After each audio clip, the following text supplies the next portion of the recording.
বাংলার মুখ্যমন্ত্রী মমতা ব্যানার্জির ৭১তম জন্মদিন পালন করলেন হিঙ্গলগঞ্জের কৃষি মান্ডিতে তৃণমূল কংগ্রেসের পক্ষ থেকে। আজ বাংলার মুখ্যমন্ত্রী মমতা বন্দ্যোপাধ্যায়ের ৭১তম জন্মদিন পালন করলেন কেক কেটে হিঙ্গলগঞ্জ ব্লকের হিঙ্গলগঞ্জ নারকেলতলা ভোট সুরক্ষা শিবিরের। এদিনে হিঙ্গলগঞ্জের বিধায়ক দেবেশ মণ্ডল তিনি বলেন, কেন্দ্রের এসআইআর এর যে খসড়া তালিকার যে হিয়ারিং চলছে তাতে সাধারণ মানুষের সমস্যার সম্মুখীন হয়ে দাঁড়িয়েছে। যেমন তার বাবা মা ভোটার লিস্টে নাম রয়েছে, তার মেয়ের বিয়ে হয়ে গেছে, নাম নেই, সমস্যা হচ্ছে না, কিন্তু তার মেয়ের হিয়ারিংয়ে আসতে হচ্ছে, যার ফলে সাধারণ মানুষের সমস্যা তৈরি হচ্ছে। যদিও বা ভুল করে ২০০২ সালের নাম বাদ গেছে, তারপরেও ২০০৪ সালে তার নাম উঠেছে, তারা সেই সময় সেই ডকুমেন্টস গুছিয়ে রাখেন, তাদেরকেও এই হিয়ারিং ক্যাম্পে আসতে হচ্ছে। এতে সাধারণ মানুষের হয়রানি হচ্ছে, এমনটাই বলছেন হিঙ্গলগঞ্জের বিধায়ক দেবেশ মণ্ডল। তার পাশাপাশি তিনি আরও বলেন, বাংলার মুখ্যমন্ত্রী মমতা বন্দ্যোপাধ্যায়ের আমরা সুস্থ থাকুক, ভালো থাকুক ও দীর্ঘায়ু কামনা করি। তাই আমরা ভগবানের কাছে প্রার্থনা করি দিদি যেন ভালো থাকুক, এমনটাই বললেন। হেলালগঞ্জের বিধায়ক উপস্থিত ছিলেন হিঙ্গলগঞ্জের বিধায়ক দেবেশ মণ্ডল, হিঙ্গলগঞ্জের ব্লক সভাপতি শাহিদুল্লাহ গাজী, হিঙ্গলগঞ্জের যুব সভাপতি প্রসেনজিৎ নাগ, বিশপুর গ্রাম পঞ্চায়েতের প্রধান মানস দাস, হিঙ্গলগঞ্জ গ্রাম পঞ্চায়েতের প্রধান রূপা গুপ্তা, হিঙ্গলগঞ্জ গ্রাম পঞ্চায়েতের উপপ্রধান লতিফ গাজী, হিঙ্গলগঞ্জ অঞ্চল তৃণমূলের সভাপতি অলোক মণ্ডল ও একাধিক তৃণমূলের কর্মী সমর্থকরা।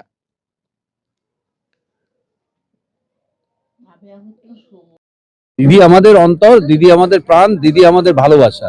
সুতরাং দিদি বাংলার মানুষকে ভালো রেখেছেন। এই ভালো মানুষটার জন্য আমরা সবসময় ভালো চাই।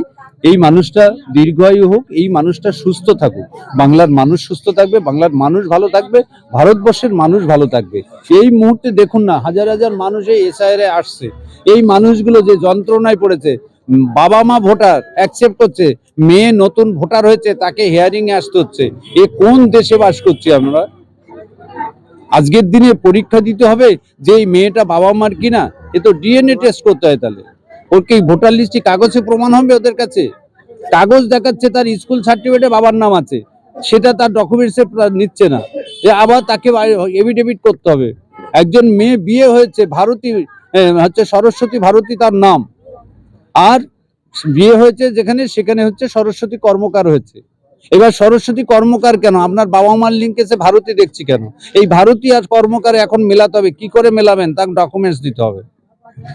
সেটা হয়েছে কবে? বিয়ে হয়েছে 30 বছর আগে। আর ভোটার লিস্টে ধরুন কখনো ভুলে 2002 সালে আমার নামটা বাদ চলে গেছে, ভুলবশত বাদ চলে গেছে, আমি আবার সংশোধন করে 3 সালে নাম তুলেছি। 3 সালে সংশোধনী লিস্টেতে, কিংবা 3 সালের পরে 4 সালে নাম উঠেছে আমার। তাহলে আমার ভুল হয়েছিল যেটা, সেই ডকুমেন্টস আজকের কেউ গুছিয়ে রাখিনি আমি, তাহলে আমার নামটা বাদ চলে যাবে, আমি দেখাতে পারছি না। এই যে কারণ, অনেক মানুষের হয়রানি হচ্ছে, যন্ত্রণা হচ্ছে।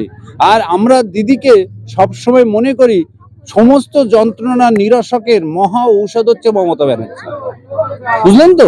এই জন্যে আমরা মমতা ব্যানার্জির স্মরণ করি, মমতা ব্যানার্জির জন্মদিন আমরা পালন করি, এবং ভগবানের কাছে পালন করা মানে ভগবানের কাছে প্রার্থনা করি তিনি যেন সুস্থ থাকেন, ভালো থাকেন। তিনি ভালো থাকলে বাংলার মানুষ ভালো থাকবে।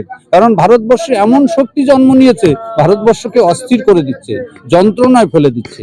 যন্ত্রণায় নিরাসক হচ্ছেন আমাদের মমতা ব্যানার্জি। তাই মমতা ব্যানার্জি যত শক্তিধর হবেন, যত বেশি মানে তিনি ক্ষমতার মধ্যে থাকবেন, তত বেশি মানুষ স্বস্তি পাবে।